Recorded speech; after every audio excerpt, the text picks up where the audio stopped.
I was a childhood asthmatic. Born in London, moved to India when I was 2.5 and promptly developed very severe asthma. I mean, really severe. And, those days there were no inhalers, there were no ventilators, no nebulizers and all of these things. They used to just give you these very strong tablets that made your heart go thud, thud, thud, so you couldn't sleep, but at least forced your lungs open so they could breathe.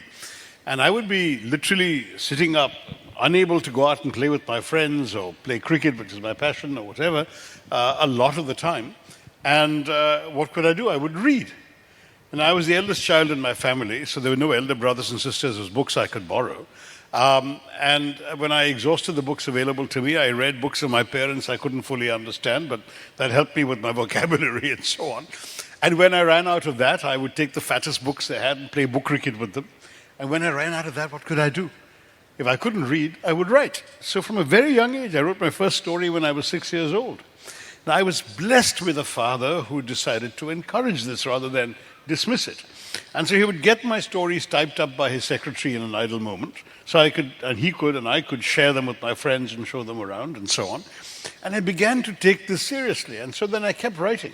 So right through, even when I was well, I would come back from school, finish my homework and start writing.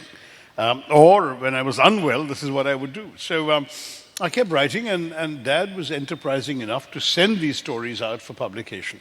And between the ages of 10 and 19, when I left India to go to graduate school in the States, I must have appeared in every single English language publication in the country, without exception. Not every daily newspaper, though I also wrote for some of them, but every magazine I carried, including Eve's Weekly, by the way, which was, But the thing was, what was enjoyable was not just that I learned by writing, but also because I was writing in publications that people around me read.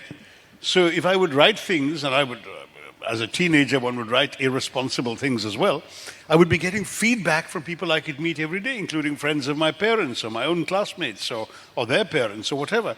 And that made me, I think, a better writer, because the feedback was constant and real. And I was writing for people around me, people I knew, people like me, people who used English the way I did, people who lived in the cities and had that urban experience that I was having.